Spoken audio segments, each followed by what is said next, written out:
नमस्कार. मालिकेचा आजचा भाग खूप जबरदस्त असा आहे, कारण कावेरीने जो सिक्सर मारलेला आहे ना, तो खूप जबरदस्त आहे. कारण विचारही करू शकत नाही आपण, कावेरीने ज्या पद्धतीने लग्न केलेलं आहे, कारण कोणाला कळणारही नाही अशा पद्धतीने कावेरी आणि यशचं लग्न संपन्न झालेलं आहे. त्यावेळेस कावेरी सांगत असते की मी सौभाग्यवती कावेरी यश आणि धर्माधिकारी असं नाव आहे माझं, असं म्हणत कावेरी यशला अहो अशी हाक मारते. तेव्हा मात्र सगळेजण पाहतच राहतात, कारण कावेरीने यश सोबत लग्न केलेलं आहे आणि जबरदस्त अशी बॅटिंग करत सिक्सर मारलेला आहे. त्याचबरोबर अमृता ज्या पद्धतीने वागत असते, म्हणजे तिने खोटी वेणी लावत असते, हे सत्य सुद्धा, म्हणजे तिचे केस खोटे आहेत हे सत्य सुद्धा कावेरीने समोर आणलेलं आहे. त्याचबरोबर एक ऑडिओ रेकॉर्डिंग सगळ्यांना ऐकवलेलं आहे आणि अमृताचा पत्ता कट केलेला आहे. परंतु इकडे आता कावेरी म्हणत असते की तुम्ही मला जेलमध्ये भेटायला आलात आणि तुमच्यामुळेच हे सगळं झालेलं आहे. तेव्हा यश मात्र म्हणत असतो की नाही. मग मा म्हणते की माझी शपथ घे आणि सांग की तू हे सगळं मुद्दामहून केलेलं आहे, तू कावेरीची साथ दिलेली आहे, असं हे बोलणं सुरू झालेलं असतं.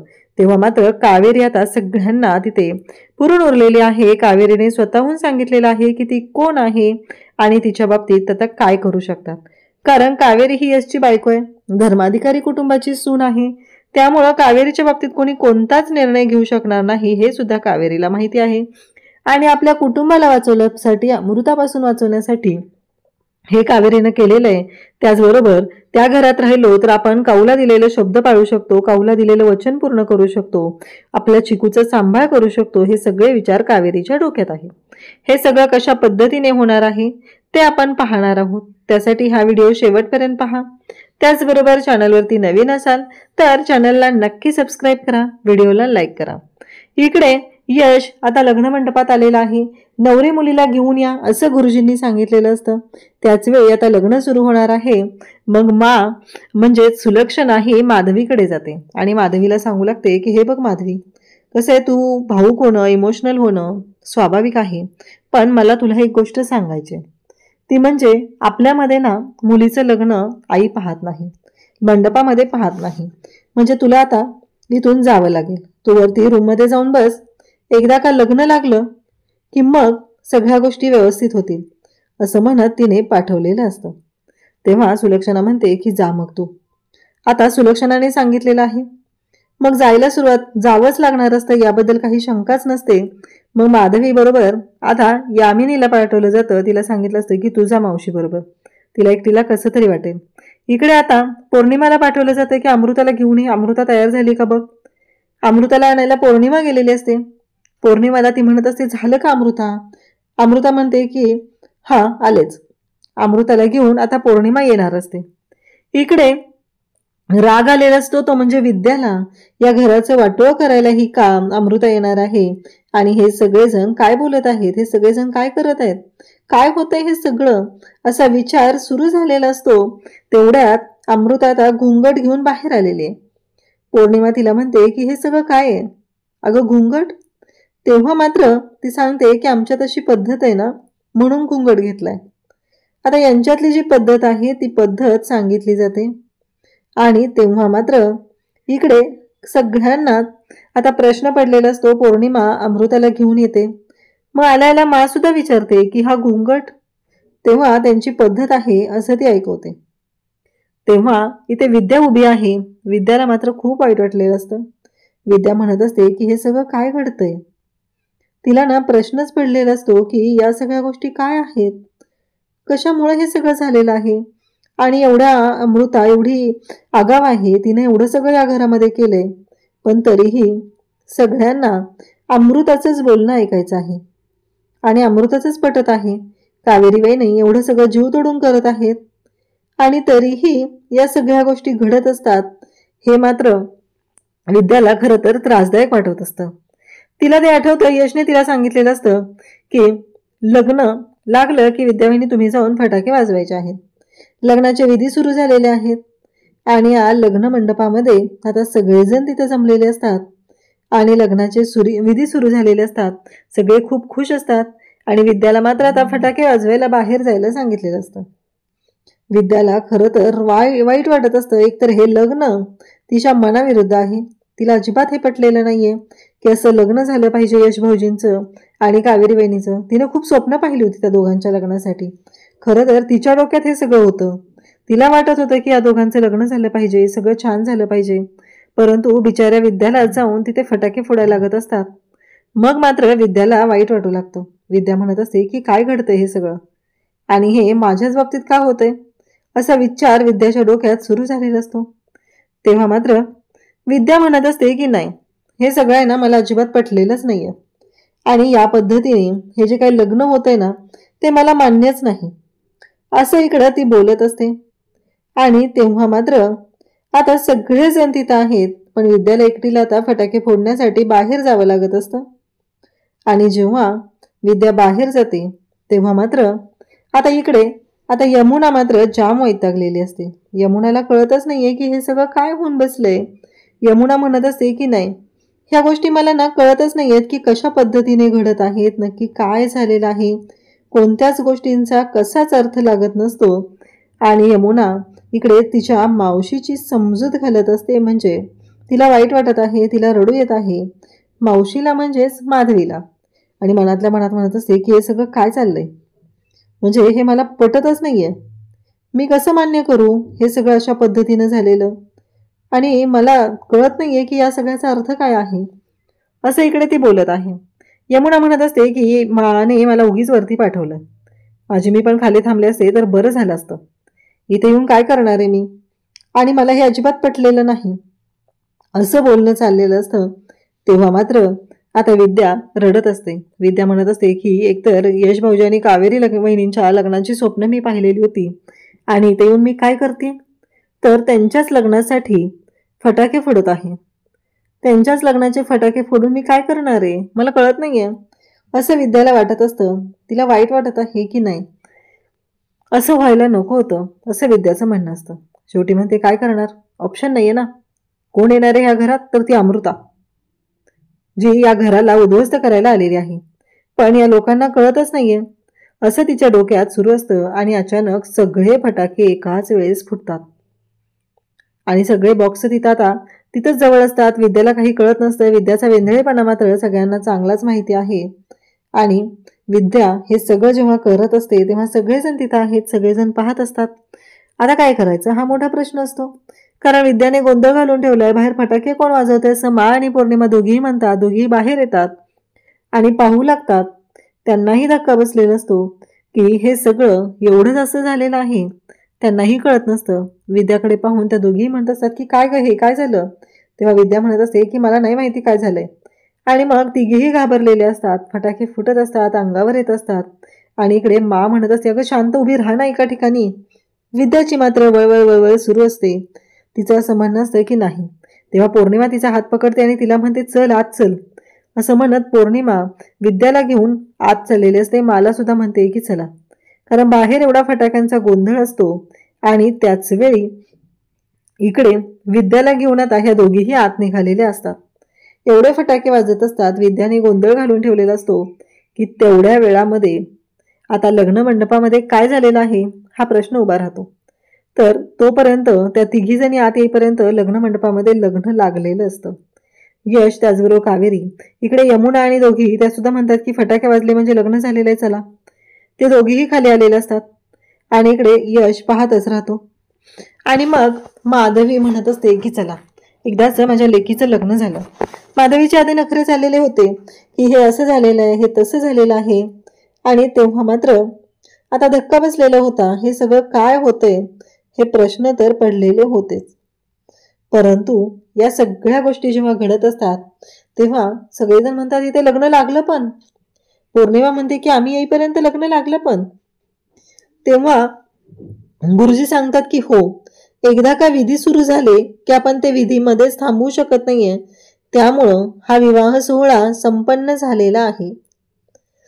माधवी खाली आलेल्या मला विचारते काय ग हे सुलक्षणा, म्हणजे मला सांग तुम्ही एवढे या विचारांच्या आहात आणि सुनेला घुंगट का घे लावलाय, म्हणजे अमृताने घुंगट का घेतलाय.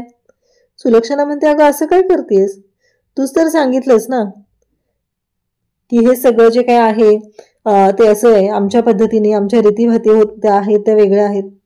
मग तेच सांगितलं अमृताने, तुमच्यात घुंगट घेतात म्हणून. तेव्हा ती म्हणते, नाही नाही, आमच्यात घुंगट वगैरे काही घेतला जात नाहीये, असं काही नसतंय आमच्यात. हे ऐकल्यावर सगळेजण पाहतच राहतात. आणि मग मा म्हणते, अगं अमृता, आता तरी तो घुंगट काढ. असं म्हणत मा तिला घुंगट काढायला सांगत असते. शेवटी मा स्वतःच जाते आणि तो घुंगट काढू लागते. माधवीला मात्र धक्का बसलेला असतो की असं काय झालेलं आहे की अचानक हिच्या तोंडावर घुंगट आला. मग माझी लेक कुठे गेली, हा प्रश्न उभा राहिलेला असतो. तेव्हा सगळेजण असतात ते पाहत असतात. मग घुंगट अमृताने घातलाय तर अमृता कुठं आहे, आणि अमृताने घुंगट काढला पाहिजे असं म्हणत मा तिला घुंगट काढायला सांगत असतात. पण ती मात्र काढत नसते. तेव्हा मा समोर येतात आणि तिच्या चेहऱ्यावरचा घुंगट काढतात. आणि मग मात्र सगळ्यांच्या शिट्ट्या वाजलेल्या असतात, कारण ती घुंगट घातलेली कावेरी असते आणि त्या घुंगटच्या आतमध्ये कावेरी आहे. आणि फायनली कावेरी आणि यश यांचंच लग्न झालेलं आहे. कारण यश नेहमी म्हणायचा कावेरीला की आपलंच लग्न होणार आहे आणि तुम्ही फक्त माझ्या आहात. आणि फायनली आज ते प्रूव्ह झालेलं असतं आणि कावेरी आणि यशचं लग्न संपन्न झालेलं असतं. तेव्हा मात्र विद्याची आता सवय आपल्याला माहितीच आहे, मनातल्या मनात ती बोलत असते, कारण तिला तरी मन मोकळं करायला कुठे जागा आहे ना. तिला सगळेजण वेंदळी वेंदळी म्हणून चिडवत असतात.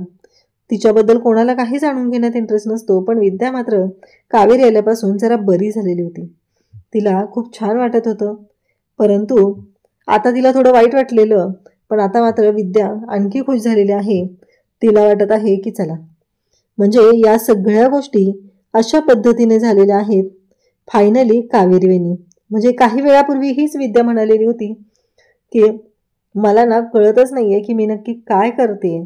आणि आता त्या विद्याला मात्र खूप आनंद झालेला असतो. ती म्हणत असते की वेगाने छाती मी अब्दुल्ला दिवाना असं म्हणत अक्षरशः नाचत असते, उड्या मारत असते. आणि इकडे कावेरीला पाहून माला मात्र धक्का बसलेला असतो. मा म्हणत असते की हे सगळं काय आहे. तेव्हा तू इथं कशी आली. यश पण तिच्याकडे पाहू लागतो.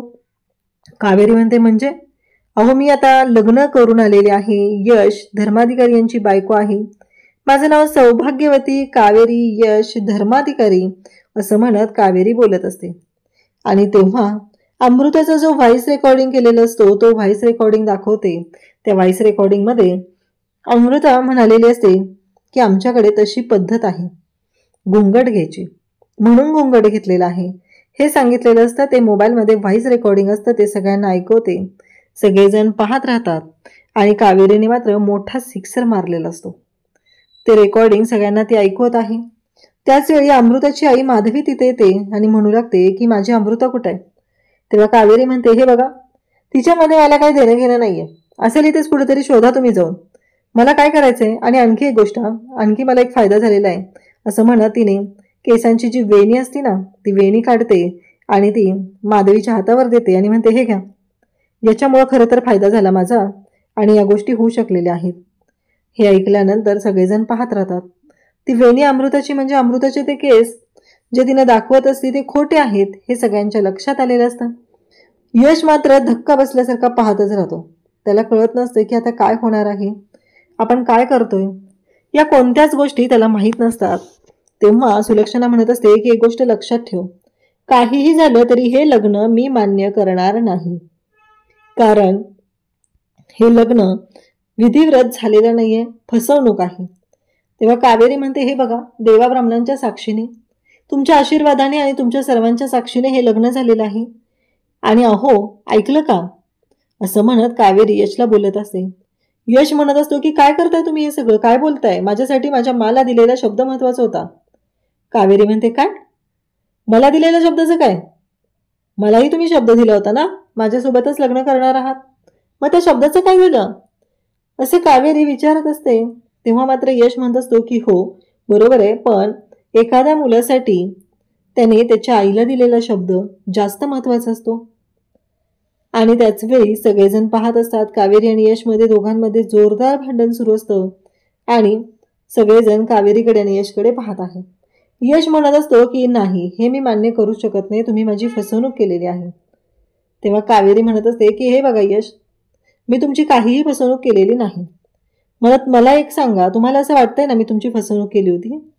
मग का आलेला काल तुम्ही जेलमध्ये भेटायला मला? आणि का म्हणाला इतके दिवस मला का स्वप्न दाखवलेली आहेत? कावेरी फक्त यशची, कावेरी फक्त यशची, ही स्वप्न का दाखवली तुम्ही इतके दिवस मला? आणि आता आता तुम्हाला मला दिलेला शब्द पडलाय का? म्हणजे तेव्हा नाही वाटलं तुम्हाला की मला आपण शब्द दिलेला आहे आणि हे सगळं असं नकोय? मग तेव्हाच तुम्हाला कळायला पाहिजे होतं ना, जर आपल्याला माझा शब्द मोडता येणार नाही मग मला स्वप्न दाखवायची काय गरज होती? मी ते लग्नाची स्वप्न रंगवत बसली होती, असं कावेरी सांगत असते. तेव्हा मा म्हणत असते की बाद झालं. एखाद्या नात्याचा पाया जर विश्वासावर असेल आणि तो विश्वासच ढासळलेला असेल तर त्याला काहीही अर्थ नाही, असं ती सांगत असते. हे लग्न मला मान्यच नाही. तेव्हा तिथे यमुना असते, ती यमुनाला म्हणू लागते की जावई बापूंना फोन कर. मग आता मोहितला फोन केला जातो. मोहितला फोन केल्यानंतर मोहितला मा सांगू लागते की अहो काय चाललंय तुमचं, तुमच्या पोलीस स्टेशनमध्ये काय घडलंय? एक गुन्हेगार आहे, अट्टल गुन्हेगार आहे, ती सुटून आली आहे, तिने इकडे येऊन लग्न केलंय आणि तुम्ही काय करताय हो तोपर्यंत, असं म्हणत ती बोलत आहे. तेव्हा मात्र इकडे सगळेजण असतात, सगळेजण पाहत असतात आणि कावेरी मात्र तिथं तशीच असते. कावेरी अगदी कॉन्फिडंटली उभी असते. कावेरीने शेवटी लग्न केलेलं आहे यश सोबतच आणि यश सोबतच सुखी संसाराला आता सुरुवात होत असते. त्यासोबतच इकडे पाहायला मिळतं ते म्हणजेच की कावेरी म्हणत असते की हे बघा, माझं लग्न संपन्न झालेलं आहे, ऑलमोस्ट सगळे विधी झालेले आहेत, त्यामुळे तुम्ही हे लग्न नाकारू शकत नाही. मा म्हणत असते की नाही, हे सगळं जे काय घडलेलं आहे ते मला माहिती आहे आणि त्याचबरोबर मी हे लग्न स्वीकारणारच नाही. काहीही असलं तरीही हे लग्न जरी देवाब्राह्मणांच्या साक्षीने झालेलं असलं तरी त्या नात्यामध्ये विश्वास नाही. कावेरी म्हणत असते की तुम्ही काहीच बिघडवू शकत नाहीये. गुरुजी तुम्ही सांगा बरं, हे लग्न पूर्ण झाले का?